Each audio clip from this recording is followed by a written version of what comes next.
morning and welcome to the Space Coast Transportation Planning Organization's Vision Zero Symposium. My name is Abby Hemingway and I'm the Public Involvement Officer for the Space Coast TPO, and I'll be your MC for this morning's program. Before we begin, I'd just like to go over a few housekeeping items. First and foremost, please silence cell phones during this morning's programs as to not to disrupt the presentations. Restrooms are located in the lobby out to your right. Exits are located near the back of the room. Only in the case of an emergency can you use the exits to behind me.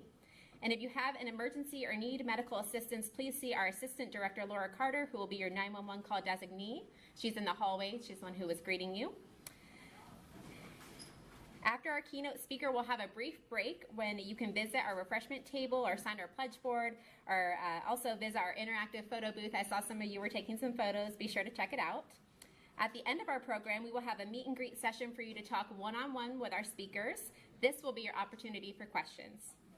As you can see, we have also adorned your tables today with small orange Vision Zero cones. These are a token of thanks. Thank you so much for being here. Please feel free to take them for you as a reminder of this program.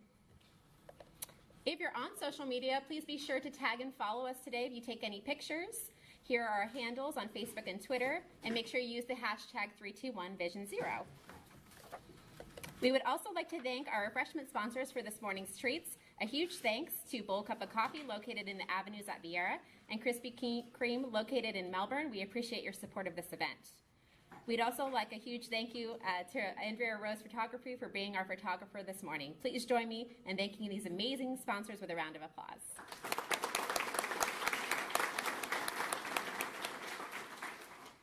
It is now my distinct pleasure to introduce Vision Zero Project Manager and Safety and Education Coordinator for the Space Coast TPO, Kim Smith.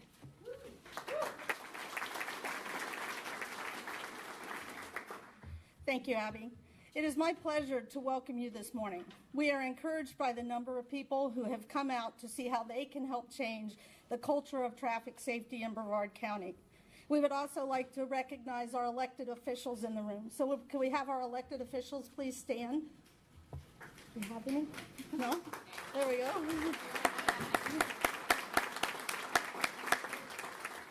Thank you. We appreciate your support. Abby introduced me as the Vision Zero Project Manager, but a day like today doesn't happen without a team. I would like to extend my deepest thanks to my co-workers at the Space Coast TPO.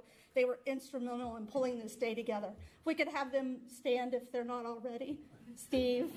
Some of them I think are still out working, but really appreciate them and all their help. And I would also like to recognize our Vision Zero consultant teams of Kittleson and Associates and Bow Stearns. Some of the lovely branding and all is their work, so we appreciate that. Vision Zero's goal is to examine and change the way we think about traffic safety. Traffic-related injuries and fatalities are more than statistics. Those victims are all someone's loved one.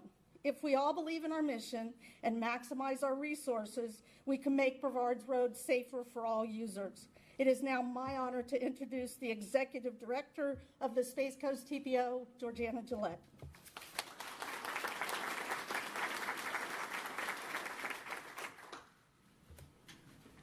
Thank you, Kim, for that introduction. It is my privilege to be here today and discuss Vision Zero and why it's time for a cultural shift in Brevard County in relation to how we view and discuss traffic-related injuries and fatalities. Vision Zero is not a slogan, it's not a tagline, not even just a program. It is a fundamentally different way to approach traffic safety. Vision Zero is a data-driven strategy to eliminate all traffic fatalities and severe injuries while increasing safe, healthy, equitable mobility for all. For too long, we've considered traffic deaths and severe injuries to be inevitable side effects of modern life. While often referred to as accidents, the reality is that we can prevent these tragedies by taking a proactive, preventative approach that prioritizes traffic safety as a public health issue.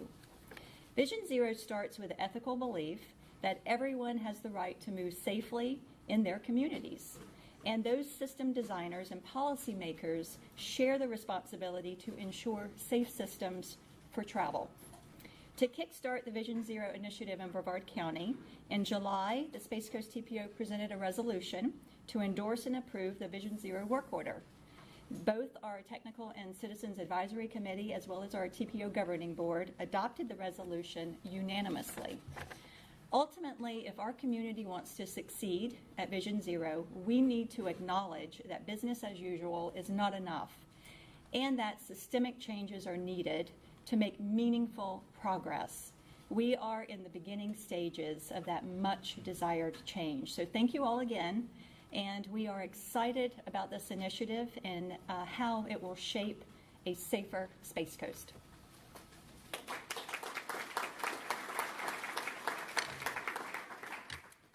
Thank you, Georgiana, for that outline of Vision Zero. This morning, we'll hear from distinguished speakers who will touch on the various approaches to Vision Zero, such as engineering, education, and outreach. But first, we'll hear from our keynote speaker, Melissa Wandel, who has been personally impacted by a traffic-related fatality and who has made it her life's mission to end traffic deaths. Her story has started a movement. As president of the National Coalition for Safer Roads, Melissa has set out to change highway safety and reduce the number of injuries and deaths caused by traffic collisions. The coalition's mission is to connect and empower survivor advocates of traffic-related tragedies with the tools and resources needed to take action supporting an end to road violence. In addition to her commitment to the coalition's mission, Melissa is dedicated to facilitating support for children in grief. She is the founder and president of the Mark Wandel Foundation, a 501c3 nonprofit organization.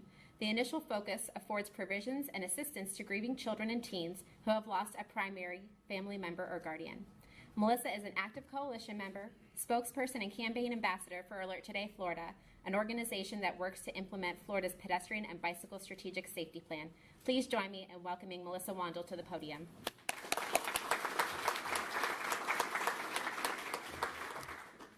Good morning. Thank you so much.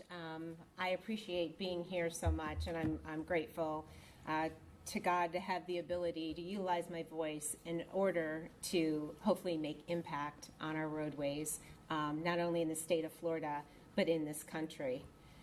Safety must be the priority of every driver every single time we get behind the wheel of our vehicle. 252,000 people seriously injured last year in Florida. 3,004 died on our roadways right here in our state. Gone in a moment. Women that have had their babies ripped from them. Children, moms, dads, grandparents, friends, and families. You take that 3,004 people, you times that by 5 people that love those people that lost their lives in our state, and now you have 15,000 plus people in grief in the state of Florida. We have people that are trying to go back to school. We have people that are trying to go back to work. We have people that are taking their grief, they're ending their lives, they're taking their grief, and they're doing some not so great things, all because their loved one was taken out in a moment due to preventable roadway tragedies. Grief is heavy. Nothing ever is the same once it hits your life. We have to cultivate the conversation in order to sustain lives. These are not statistics laying by the side of the road. These are human lives, and they matter. A crash occurs. It's pretty horrific. We all gasp. We see it every day. We see a prayer for the family members. We reach out, but then we forget about it. Who remembers that horrific crash a year ago where there was this great church group that couldn't wait? They saved their money to go to Disney. Children, church group, family, they were excited. They were in their van. They're headed south. They're on the highway. They're so excited about Disney. And along comes a tractor trailer going north, crosses the median, hits that van, killing 7 people, 5 of them children. A mom that was pregnant and her 2 daughters were in there. The mom and the baby survived. 1 daughter survived. She lost the other daughter. How many people do you think have forgotten about that crash? Their community and those people that were affected by that crash never will. It will reside with them for years to come. Most have moved on from that. Oh, well, just another accident. Nope. Accidents are when we spill milk. And to think we have states that are promoting higher speeds. That is severe negligence on the part of our policymakers. We should be furious and outraged that any crash is an expectation, that it's okay 105 people die a day on our national roadways. We should be outraged that it's an expectation that every time we get in our vehicle or we walk across the road or we get on our bike, that we're not going to come home that evening. That is sheer nonsense. I'm here today to tell you my personal story, to share with you what can happen in a moment, how your life can be totally changed. One moment you're moving along and everything is as good as you think it can be, and then in a moment, tragedy strikes. So my husband and I were 9 months pregnant with our daughter, October 24th of 2003. My brother was living with us at the time. As my brother was from upstate New York, but my husband and I had just been married a year and 5 days. We had built a brand new home, and we were expecting our daughter any day. Actually, we didn't know if we were having a boy or girl. I completely thought I was carrying a boy, and my husband was assured that he was going to have his little girl. My brother was living with us at the time. We were 9 months pregnant that day. We were all going to go out to dinner. It was my last day of work. I was closing up shop, knowing that it was about time for me to have this baby. I came home and I just didn't feel good. I felt horrible. And so I told my husband, I said, you know what, you and Phil, my brother, go ahead and go out to eat. Go get something to eat. And then, when you come back, we'll spend some time together. And he said, but Melissa, I love you. And I'm going to miss you. I said, miss me, silly. I'll see you in a couple of hours. He walked out the door. They went to dinner. And I got a phone call 2.5 hours later that there was a crash just a mile from my home. My brother, the driver, my husband, the passenger, they were stopped at a red light. The left arrow turned green for them to proceed through the intersection. And that's when my brother went on the green arrow. And when he went, a motorist traveling over 50 miles an hour ran the light. The light had been red for a half a mile. The only thing that stopped this motorist was my brother's vehicle. My husband lost his life right there on impact. When I got the phone call, I remember looking around my home. It's something you never forget. I remember looking at my home and I remember seeing one of my dogs, and I said, Dakota, I don't think anything is going to be the same when I walk back through this door again. And I remember getting that phone call, and I remember driving to that corner and just pleading with God, like, not now, God, please don't take him.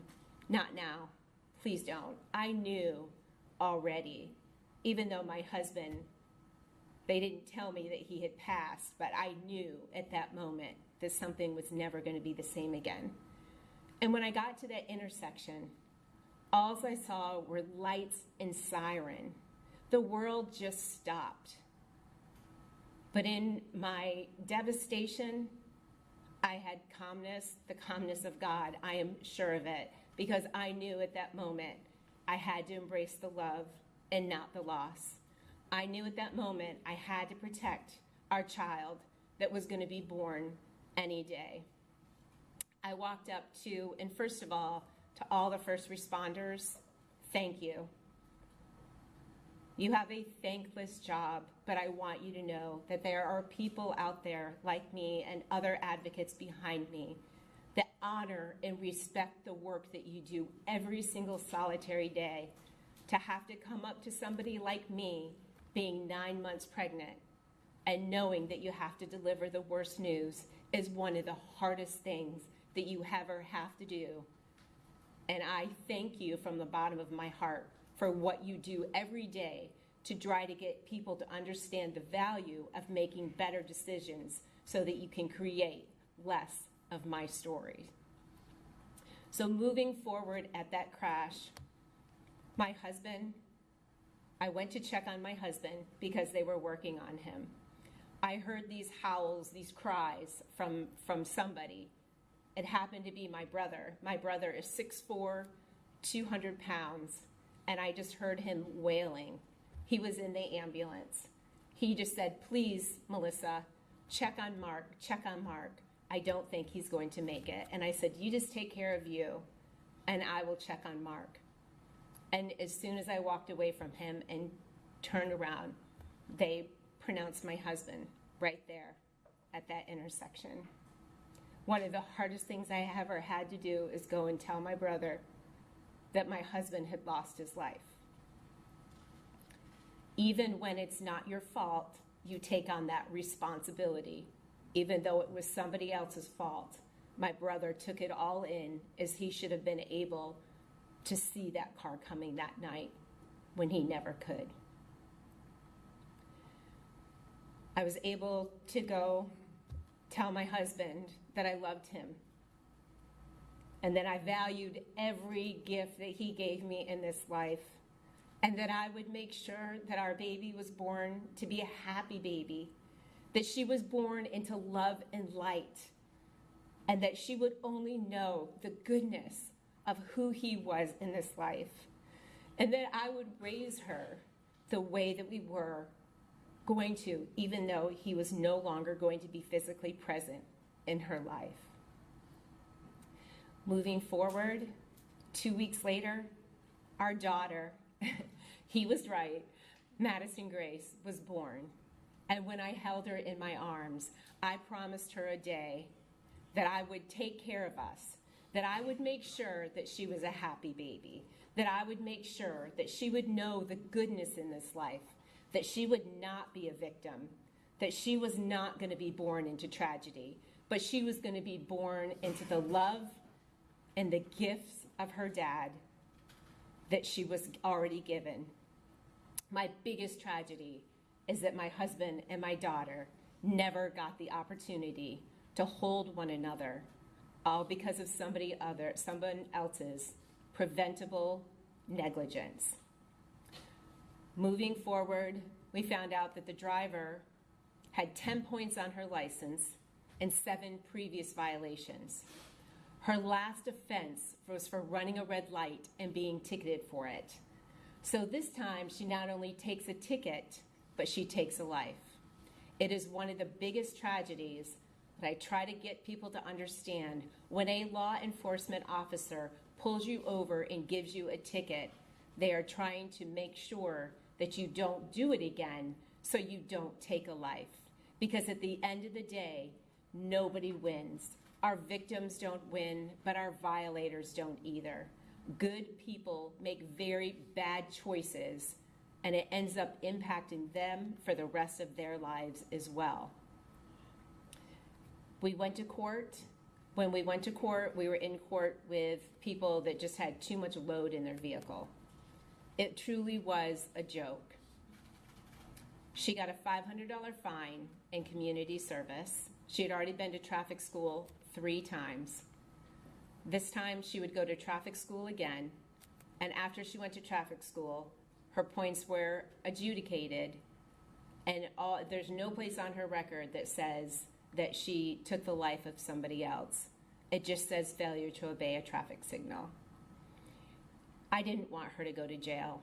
I wouldn't want anybody to go to jail, but I want people to make better decisions so that we can save lives. I needed to find a way to curb the behaviors of red light running.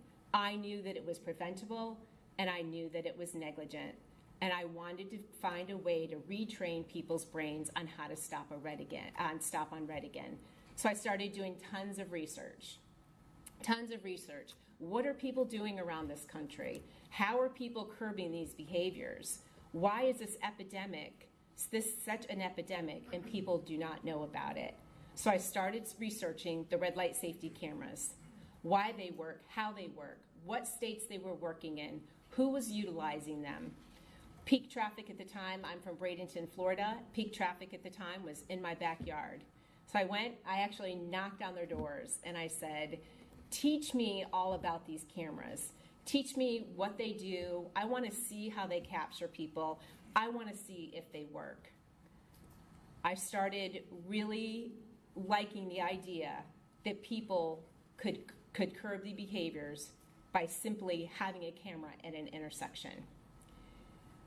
I went to my policymakers. I went to Representative Ron Reagan, Thad Altman. We started a team. I started going to Rotary. I started going to Lions Club. I would speak at Chamber of Commerce, anywhere that anybody would listen to me, so that I would try to pull a team together to try to curb the behaviors of red light running. I wanted to find a way to reduce the risk. And so in 2004, I started the trek to Tallahassee. With my daughter in tow every step of the way, I started talking to lawmakers, to senators, to representatives, asking questions, helping them to try to understand that we have a problem in the state of Florida and that we have a way that we can curb those behaviors. Moving forward, we started pulling this team together. 2010, after 5 years of advocacy and outreach, the Mark Wandel Traffic Safety Act passed in the state of Florida that allows the red light safety cameras in the state of Florida. So first of all, we must understand that those red light safety cameras, somebody had to die in order for them to be implemented. And number two, it's not just about the red light safety cameras. It is about engineering, it is about education, it is about advocacy, it is about law enforcement, it is about our policymakers, and it's about automated enforcement. It takes a team to come together to curb these behaviors and drive down this insatiable heartache on our highways. The Mark Wandel Traffic Safety Act is, I'm going to show you a video real quick. In the state of Florida, we give $10 per ticket to 22 level 1 trauma centers through the Mark Wandel Traffic Safety Act and $3 per ticket through the Miami Project to Cure Paralysis. So I want to show you a video on the Mark Wandel Traffic Safety Act. Next slide after that. Okay. Just bear with me, everybody.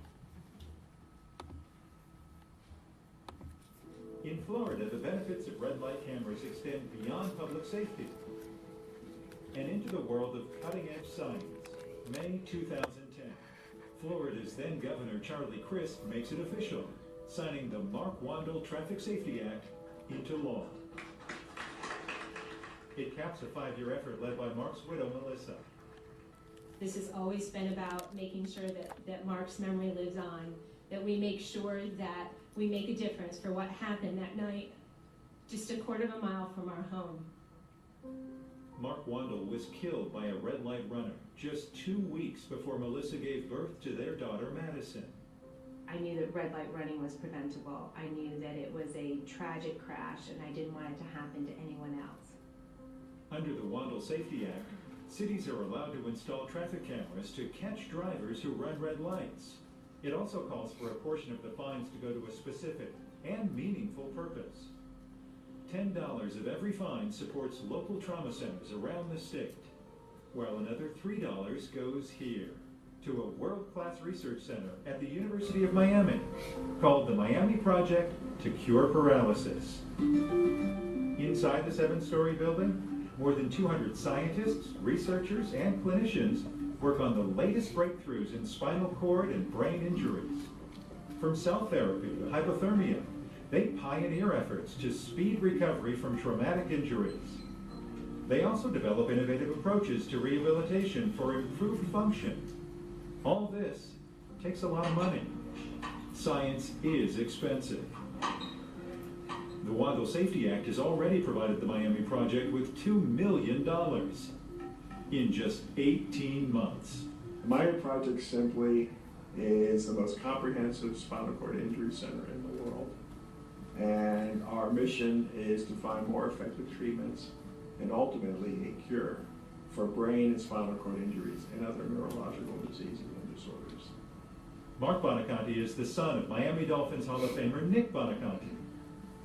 As a boy, Mark dreamed of following in his father's footsteps.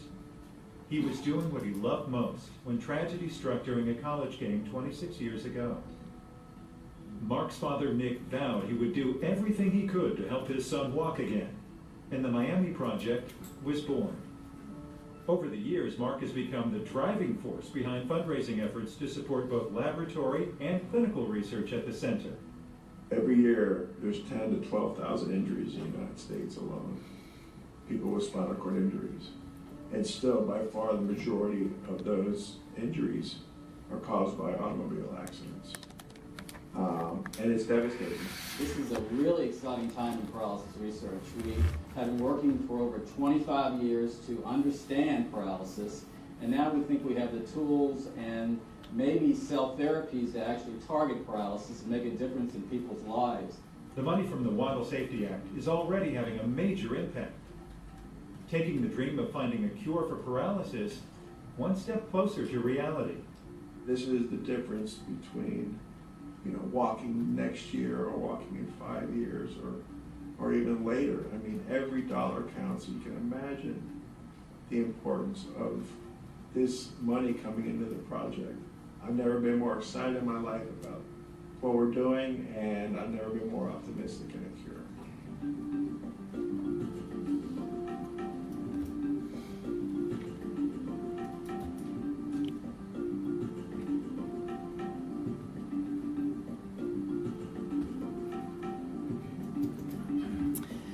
So pretty amazing. I don't know if anybody has been down to the Miami Project, and we honor Nick Bonaconte at this time, as he is such an amazing man. He actually donated, because of all of his injuries in football, he actually donated his brain so they could do research on it.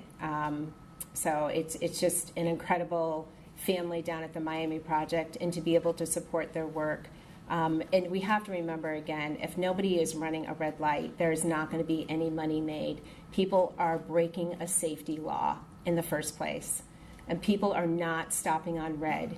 We live in an area where we have our most vulnerable road users, our pedestrians and our bicyclists. If my husband, a 6'2" football player, could not make it in a vehicle, then a pedestrian and a bicyclist has no chances at all.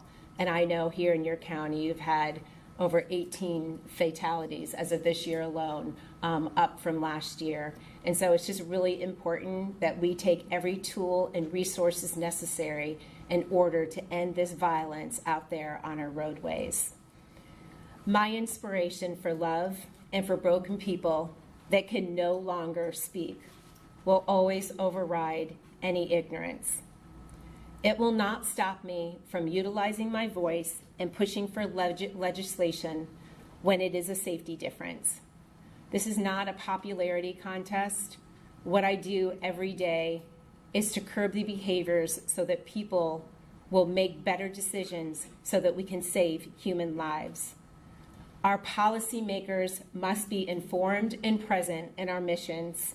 If they are on board, if they are not on board, the fact of the matter is we are never going to get to zero. I'm polite, I pride myself on having grace, and I put love into everything I do, always giving thanks to God. I believe in sharing my heart and not hate. But make no mistake, just because I have grace and patience in my heart does not mean I can be frightened into submission by our policymakers and anyone's selfish ambitions. Human lives are much more important than that to me. They are 100% at stake.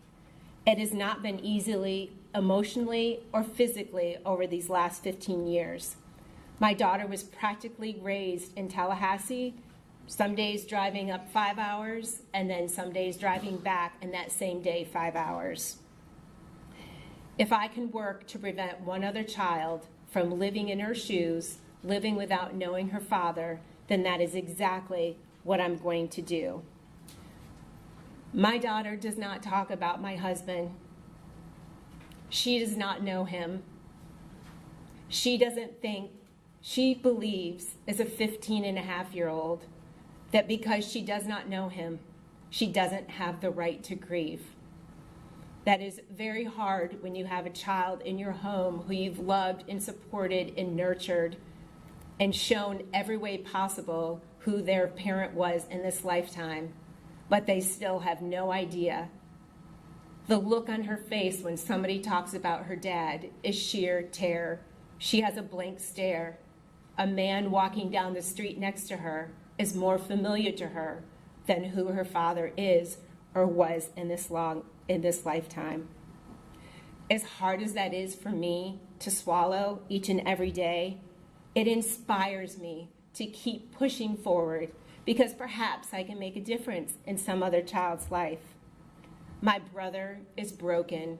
He is a shell of who he was pre-crash. To this day, my brother has never put my daughter in his vehicle. He refuses to drive her anywhere. The relationship between those two is beautiful, but yet there's such a wedge between it because my brother's mind is still back there in 2003 at that crash. He can't move forward. He is paralyzed by what happened in 2003. Mark, my husband, Madison's dad, he will never be a statistic. The silent struggle for my daughter, the brokenness in my brother, as well as our extended family is significant, all due to a preventable crash. And that is just our family. What about the other 14,999? Our choices are creating crashes. We have to stop this madness because it is absolutely devastating to the families left behind. What do? The crash happens in a moment, but it's a lifetime of healing. We can physically clean up the crash, the pieces, the wreckage on the road. In fact, I think we've gotten pretty good at it. We've gotten pretty speedy to the point where half the time you can't even realize that a crash had ever occurred at that specific location. Unfortunately, it's not that easy for the human soul. It resides within you. It becomes a part of you. The wreckage lives within you, and it never goes away. Some of us learn how to manage it and utilize it in a positive way, while others are so broken they can't even get up again. But we must remember, no one is immune to roadway tragedy, and we must work together in order to save lives. It takes a team, and it is a slow build. We did not get here overnight, and it's not going to get fixed overnight. We have to be committed, and we have to stay committed. We cannot let other things derail the importance of saving human lives. We all have work to do, and I truly hope you are authentically with me. Roadway tragedy does not and will not ever discriminate. We cannot tell people to be safer drivers. In our society today, that's just not going to work. We have to empower them to be better drivers, to make better choices. We must be leaders in the traffic safety industry. If every single person here empowers one person to make better driving choices, lives will absolutely be saved. We must be disciplined in our driving. Being disciplined in our driving will help us deter distractions, which will ultimately create great drivers. When we practice this every single time we get behind the wheel of our vehicle, lives will be saved. It takes a moment to end a life, and it takes a moment to save a life. What will we choose? We must all work together to drive down insatiable heartache on our roadways. I have one more slide I would like to show you. This is a great site that was on behalf of Alert Today Florida. These are stories of real people that have lost their lives on our Florida roadways. Yep. All of these faces, all of these families that you see, is it not coming up on that side? I'm sorry. Okay. Thank you.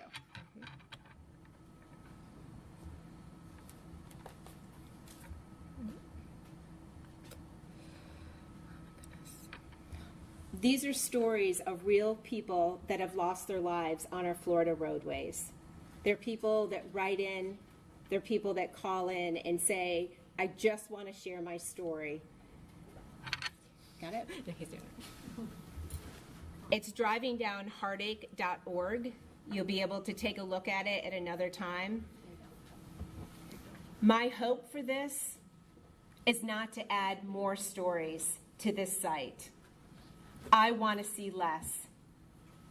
I want to get to zero. Thank you for your commitment to roadway safety and to save human lives. You are appreciated, and I am truly grateful. Thank you.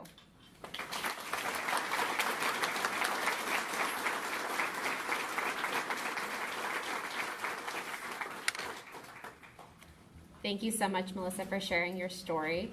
At this time, we're going to take a short break for about 10 minutes, and we will meet back here, let's see, at like 9:50. If you want to, feel free to get more coffee or donuts. We're just going to take a quick break before we hear from our other distinguished speakers. Thank you again, Melissa, so much. We really appreciate you. Thank you for being a safety champion. Thank you.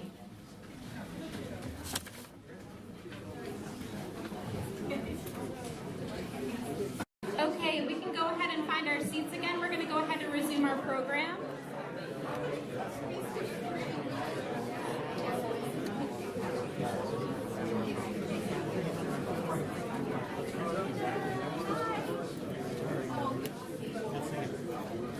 Hey, I'm going to do a quick intro. I'll get out of your way. Okay, at this point, we will go ahead and resume our program. Our next speaker is Florida Department of Transportation District 5 Secretary Michael Shannon. Michael Shannon has 20 years of transportation experience. After working in the private sector for 13 years, in 2011, he joined Florida's Turnpike Enterprise, where he held the positions of District Roadway Engineer, Program Management Engineer, and Director of Transportation Development. In 2018, he took the position of District 5 Secretary for the Florida Department of Transportation. District Secretary Shannon received his Bachelor of Science degree in Civil Engineering from West Virginia Institute of Technology. He also has a Master of Science degree in Engineering Management from Marshall University Graduate College and is a registered professional engineer in Florida and West Virginia. The state has adopted a safety performance measure of 0 fatalities. Sorry. and serious injuries. Secretary Shannon will discuss the district's safety efforts in reaching this target. Please join me in welcoming Michael Shannon to the podium.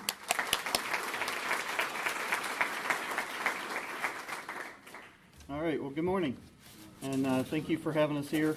I appreciate the invite to come down and talk to you about this. As you know, safety is one of the DOT's primary, if not the primary focus of ours. And the reason for that is it is part of our vision. And if I can get the clicker to work, there we go. It is part of the DOT vision to have a fatality-free facility. And it is an aspirational goal, but it is something that we should all work towards, is to try to drive those fatalities to 0. And that would be a great thing if we could actually achieve that. So how do we focus on this? One of the things that we're looking at is data-driven approach. We need to understand the existing conditions before we go out and start looking at solutions. So that is our big focus, is understanding the existing conditions and understanding the existing data, as well as looking at safe systems and recognizing that people make mistakes. So when we're designing, we need to have some flexibility in there and some sensitivity to those mistakes that people make, so that the design is not so tight and rigid that any slight mistake that you make, there's not some acceptance of that, right, or some flexibility in that. As well as holistic solutions. So this is not just a single solution issue. This is a solution that combines engineering, education, and enforcement. Not any one of those things alone does not solve the problem. You really have to have all 3 of those to solve the problem. So in District 5, we have 3 focus areas that we're looking at. The first one is enhancing bike and pedestrian safety. And again, we're going to do that by looking at our existing data, understanding where the locations are, where are the problems, what are the causes of those problems before we start implementing solutions. And then start looking at implementing those solutions and evaluating how those solutions solve those problems that we identified. As well as just looking at closing missing gaps, right? How many sidewalks do we have and locations do we have where there's little short pieces of sidewalk that are missing? Identifying those critical locations where we can do that and fill those in is going to be a focus of ours.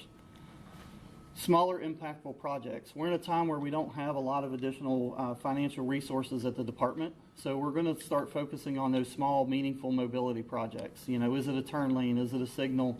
Where we really have a lot of benefit from a small project. And then leveraging technology. Technology is something that provides us with efficiencies. There's a lot of new technologies with connected autonomous vehicles that are coming out, connected people, connected systems that allow us to communicate to the public to help with those distractions and help to communicate kind of what's going on in your area around you. So the implementation strategy is really, we define it here kind of as a circle because, like I said, all of these things really play together and they all have to do, one builds on the other, and then as the results of those actually start into the next thing. So as you do engineering, you have to go out and do education. As you do the education, you then have to do the enforcement. As you do the enforcement, you learn more about what you need to do on the engineering side. We learn a lot from our law enforcement partners on things that they see. They're out there every day. We get a lot of really good suggestions from them on things that we need to engineer and do differently. So it is a continuous evaluation. We actually invited NHTSA down, the National Highway Transportation Safety Administration, and one of their recommendations was to start a statewide coalition.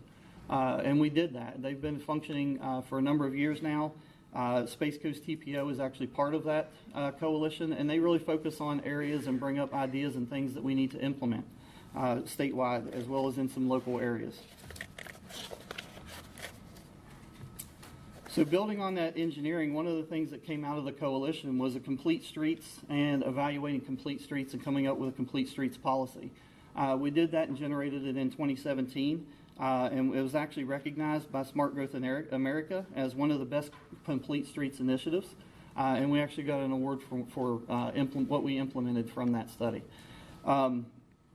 We want to make sure that we're focusing on the right users. So when you're looking at context-sensitive areas, when you're in a highly pedestrian bicycle area, that should be your primary focus when you're doing the engineering. The vehicle is not always the area that we need to be focusing on or the primary user that we need to be focusing on. So we're really trying to educate our engineers that they need to look at the area, they need to look at the context of the area, and then design according to what the primary user of that area is. The other thing is roadways change, right? A1A, US 1 are not the roadways that they used to be. So as those roadways change, we need to change our designs. What used to be maybe a 45 or 50 mile an hour roadway might now need to be a 35 mile an hour roadway. And if you want to make an engineer really uncomfortable, tell him he has to reduce the design speed, because they typically don't do that, right? We typically are always building to build capacity, to add growth, to build bigger projects, and that's not always the right solution. Sometimes building smaller is actually the better solution for the community. So that's something that we're also looking at and trying to push our engineers to think about. So one of the things we did here locally was we installed 18 of the RRFBs, or rapid flashing beacons, which is why we call them RRFBs, because it's much easier to say. But we're going to study those, right? We did an evaluation before to kind of see what the conditions are. We've installed these, and we want to see what the results were. Are we making the right impact? Are we putting in the right solutions in the right locations? We don't want to just throw a bunch of these out and then not understand what the impacts were. And make sure we're not just creating another problem by installing the RFB. So I was just talking to one of the people here, and if you notice, we had went through a time period where we were installing them, and then we stopped, and then we started reinstalling them again.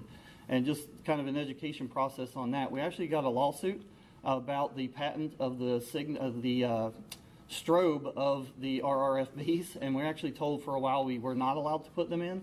That has been resolved, so we are now back to putting those in, and we're actually going back in and retrofitting them to the locations where we did not put them in. So we do think there's a real benefit to those and putting them in. The other thing with putting those in is we want consistency within the corridor. So we want to work with our local agencies, not only in just single cities, but regionally, so that when the drivers come down, they understand and they see a consistency in that corridor, and they don't surprise them, that they're not sneaking up on them, they're not coming up to one of them and not paying attention or understanding what those are. So that's one of the things we'll continue to do.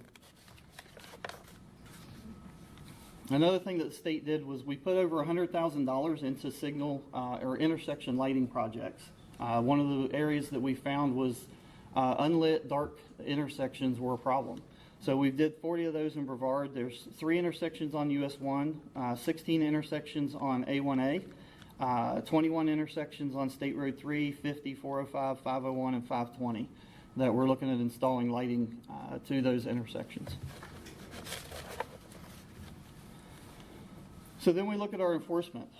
Here in Brevard County, we spent $28,000 in 2018. I want to thank the Palm Bay Police Department and the Brevard County Sheriff's Department for being a part of this program. We actually get what I call free money from the federal government. It pays for the overtime for these officers to go out and do enforcement or education. It's really, we really push the education piece more than the enforcement piece. To get out there, be the boots on the ground, be speaking to people, talking to people about why they're crossing, where they're crossing, why they're making the decisions that they're making as pedestrians. And it's a huge help. Here in our region, we get about $500,000 of money from the federal government for that program. 2 years ago when I got here, we had only spent about $53,000 of that $500,000. What happens with that money is it goes back in the pot, and other areas around the state end up using it.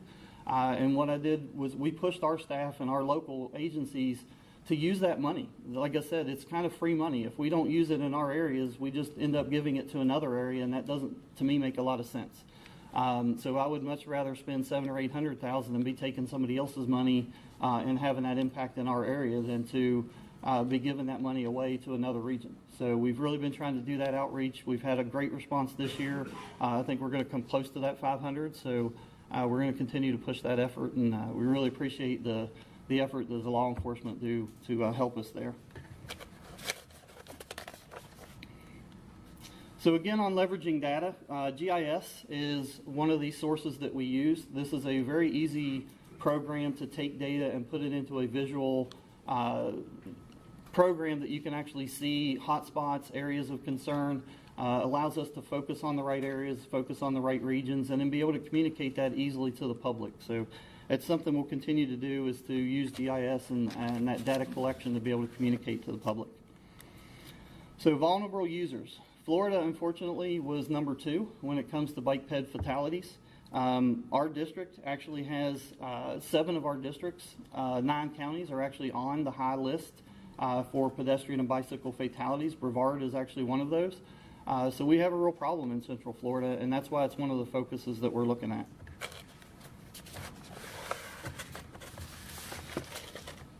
So we did a study and did some research here locally, and this is where we found, this sheet is actually specific to Brevard County. This is where we found the issues to be in Brevard County. So it helps us, again, to communicate that out to the public, to provide that information, to identify where we need to focus, how we need to spend our money, and how we need to implement strategies to address these issues.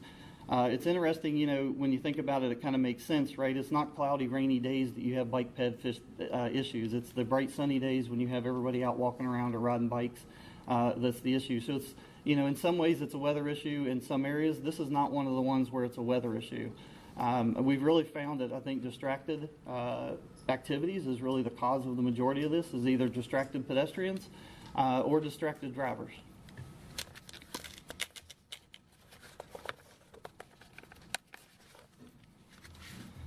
So what are the top 3 pedestrian crash types? The first one is failing to yield at an intersection. We see this a lot where a pedestrian just decides to take off or misjudges how fast that car is coming, doesn't think to look at the signal, or the signal changes. Those are one of the major types that we see. The next one is what we call the mid-block dash, right? And we've seen everybody do this where they pop out from behind a car or pop out between 2 cars. That's another big area that we want to focus on.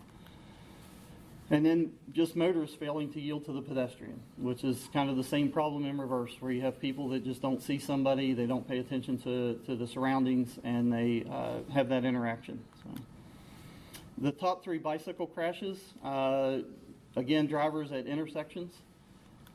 Driveways, as a cyclist, I know that's one of the scariest ones for me, is when you're coming up to a driveway and wondering whether or not that person's going to come out of that driveway, because that's one of the areas where typically there's not a stop bar. And if there is a stop bar, majority of the time the person's going to drive over that stop bar, which typically means that they're going to be right in the front or middle of your path. So it's just one of the focus areas again, and to be aware of.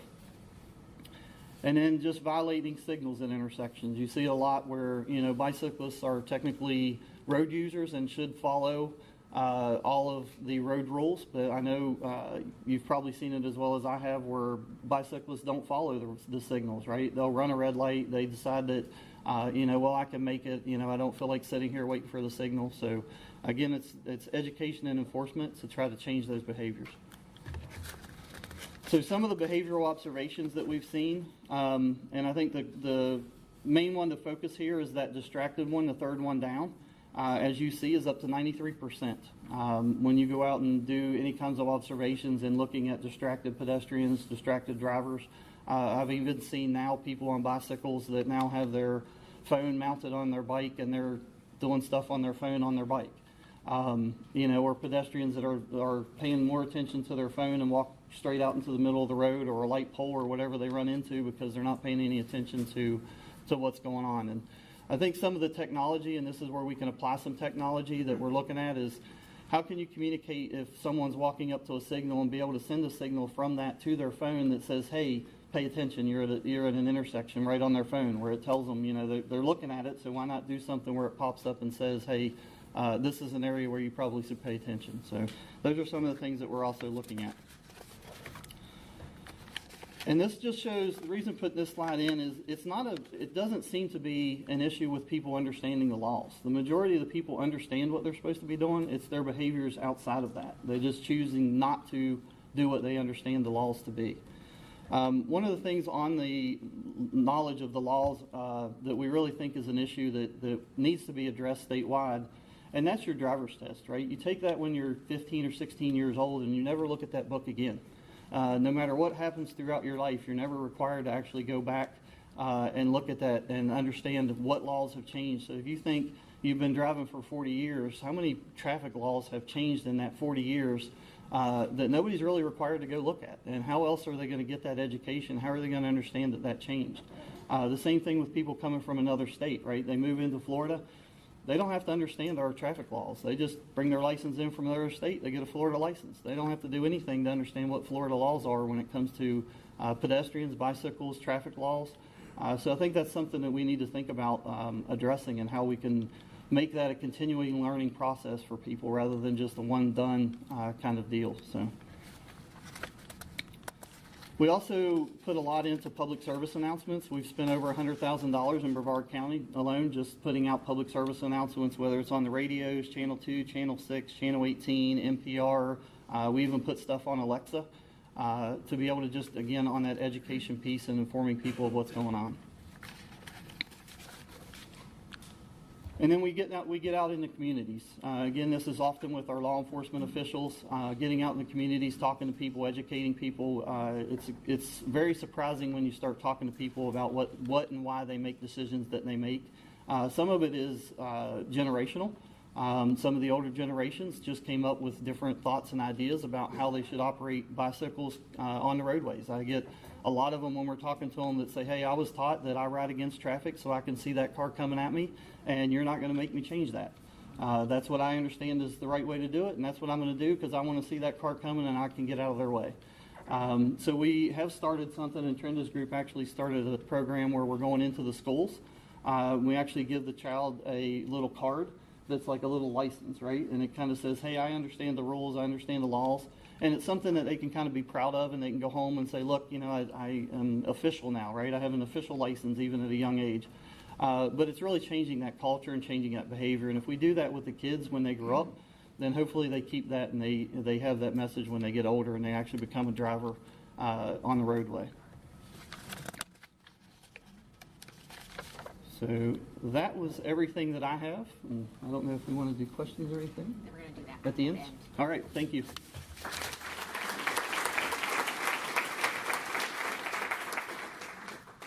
Thank you, District Secretary, for shedding light on what FDOT is doing in regards to engineering approaches to contributing to the safety of road users. We appreciate your support of the Vision Zero initiative and for speaking today. Our next speaker, Trenda McPherson, is the statewide Bicycle Pedestrian Safety Program Manager for the Florida Department of Transportation. She has served in the State Highway Safety Office for 15 years. Prior to joining FDOT, Trenda managed the Federal Grants Compliance Team at Florida State University.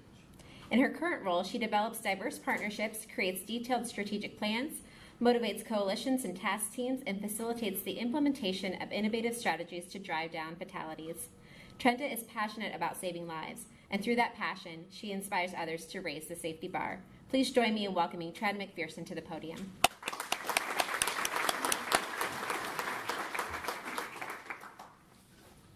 Good morning, and thank you all for being here. And thank you, Melissa, for such a great opener, and Secretary Shannon for all of the support that you provide to Alert Today Florida. That's so important. So today I want to talk to you a little bit about Florida's Vision Zero, our vision for a fatality-free transportation system. As Secretary Shannon said, the Florida Department of Transportation shares a vision of a fatality-free roadway system, and we support the national vision of towards zero deaths. We serve as ambassadors for traffic safety by providing resources and support to state and local partners with the common goal of driving down those fatalities.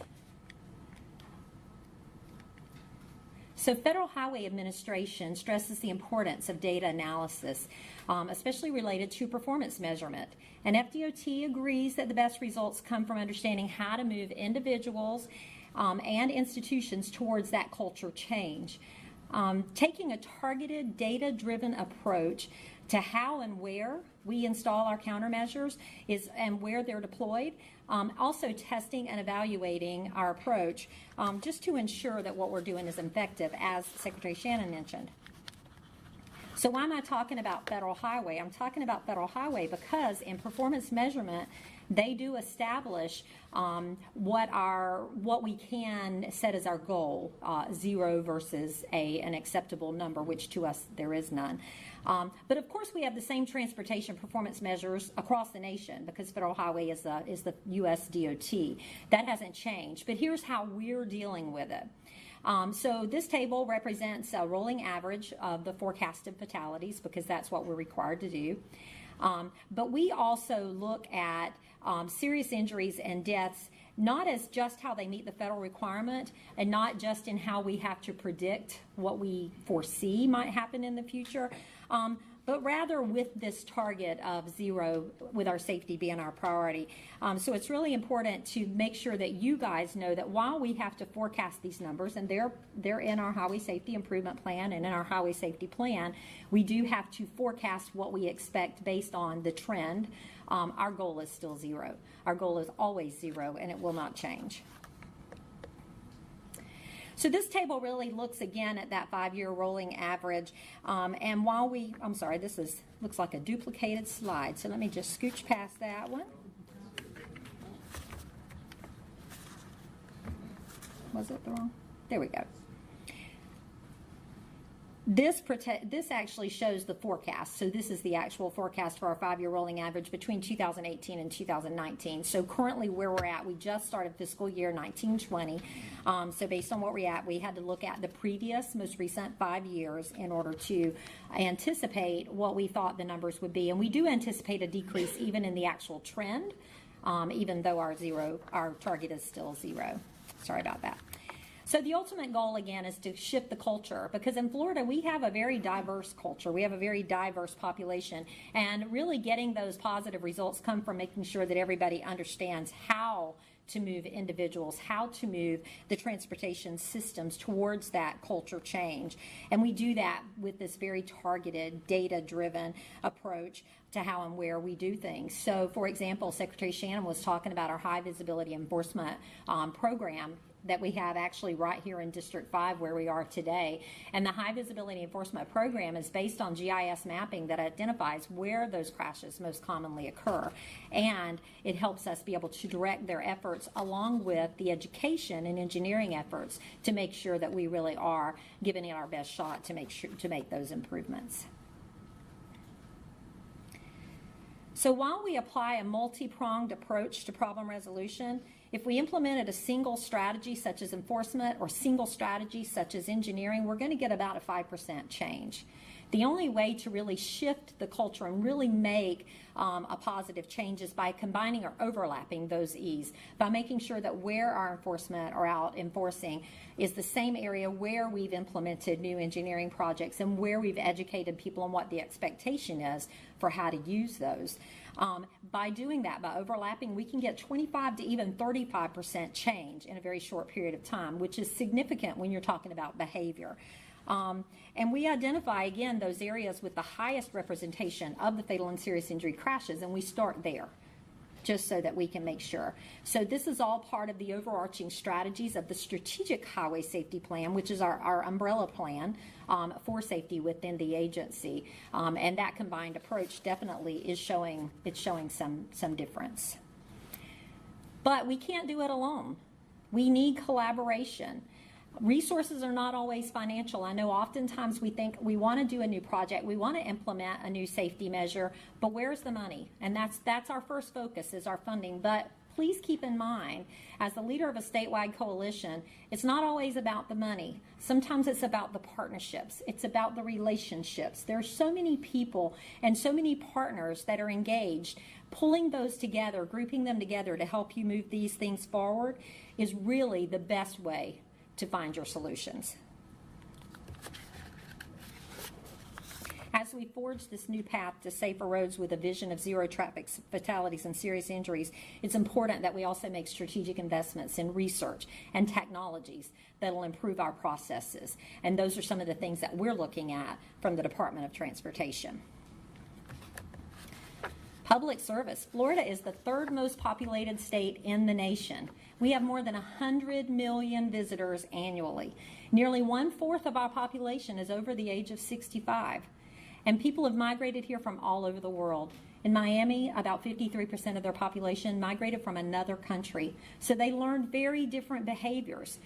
With this diverse population, the only way that we can shift our culture is by providing timely, relevant information in a language that the community understands, in the context that they can follow, and make sure that they know what it is, what our expectation is, what it is we're asking of them.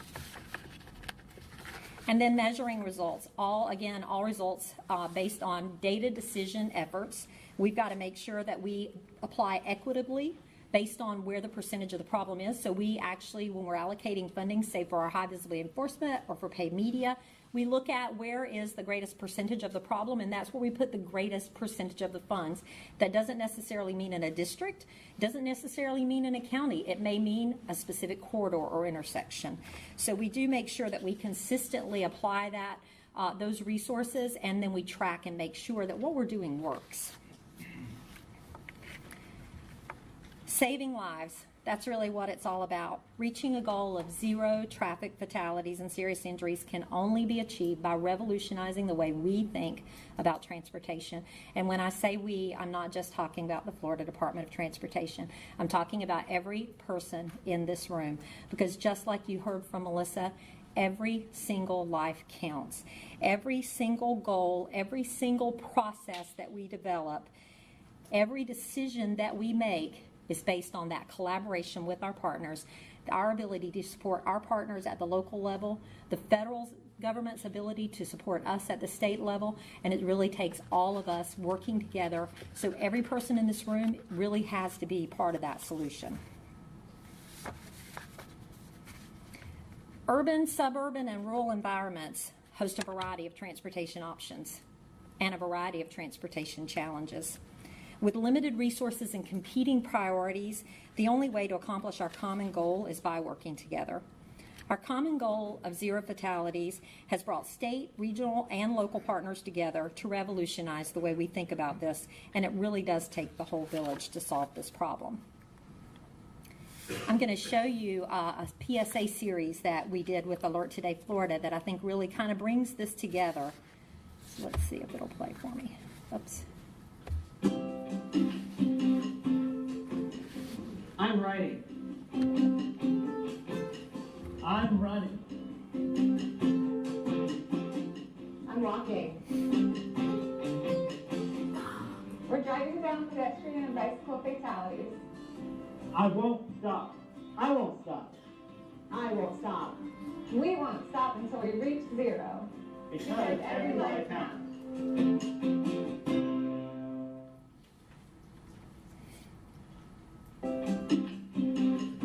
I'm helping children. I'm enforcing traffic laws. I'm building safer streets. We're driving down pedestrian and bicycle fatalities. I won't stop. I won't stop. I won't stop. We won't stop until we get to zero. Because every life counts.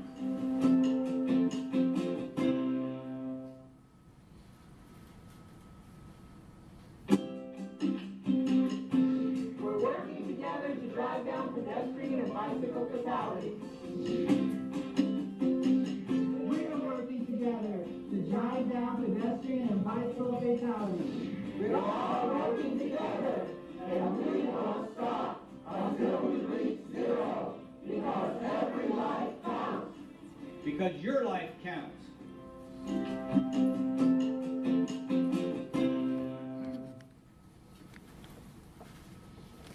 Thank you guys for all being a part of the solution.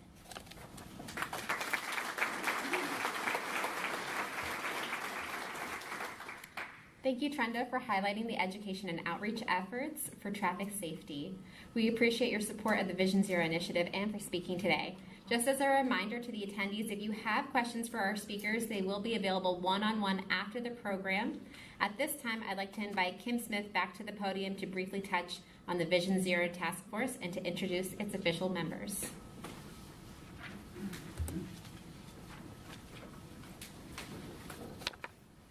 Before I get into the task force, I do want to take just a couple minutes to thank a few folks. We've heard a lot about collaboration, and we have a lot of that in this room too. The TPO didn't do this on our own. We went out to those resources that were available to us. I've watched people having a good time with that photo booth. I need to thank Joe Stewart and the FDOT Safety Office for having that here for us today so we could play around with that. And if you haven't stopped and had your picture taken when we dismiss here in a bit, please do that. I actually didn't. I don't even like pictures. So I'd like to thank Secretary Shannon for being here. We know that you get pulled in a lot of directions, and thank you for being here and talking to us. Thank you for what you're doing for Brevard County. We're starting to really see the effects, so I appreciate it. And these other two ladies up here, I'm very blessed to be able to work with and to actually call my friend. We work together on the Alert Today Alive State Coalition. I've learned an awful lot from them, and I thank you for being here today and helping have my back. So a lot of times we go to events like this and we say, okay, that's cool, that all sounds good. Now what? Well, now what for Vision Zero in Brevard County actually begins this afternoon. A task force selection team appointed a group of 27 planners, engineers, business representatives, law enforcement officers, and citizens to form the Vision Zero Task Force. The task force will work in 4 emphasis areas: enforcement, education, engineering, and equity. Using a data-driven approach, this team will make recommendations to revise or implement strategies and policies to guide Brevard County and its municipalities on the road to zero. At this time, and I can't pick them all out, I would just like those of you that are on the task force to stand. You should know who you are at this point. And I'd like to give them a big round of applause because they've got a lot of hard work ahead of them. We thank you, and we look forward to getting to work later this afternoon. And at this time, I'm going to bring Director Gillette back up, and she's going to give us a few closing remarks. All right, so on behalf of the Space Coast TPO, I would like to thank each and every one of you for taking the time this morning to learn more about Vision Zero. After our program, I'd like to invite everyone to speak with each one of our speakers one-on-one, sign our pledge board for a safer Space Coast, and feel free to stick around and network. Our goal of Vision Zero won't happen overnight. We all know that.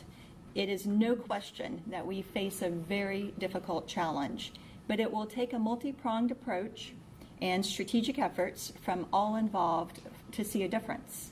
But our organization is committed to supporting our municipalities and community partners in adopting a Vision Zero mindset. We are striving towards change. We are striving towards a culture shift. Above all, we're striving to create a Space Coast where traffic deaths end here. We are in this together, and I challenge you to shift the way you talk and ultimately think about traffic safety. Words matter a lot in moving this needle. So thank you all very, very much, and have a wonderful day.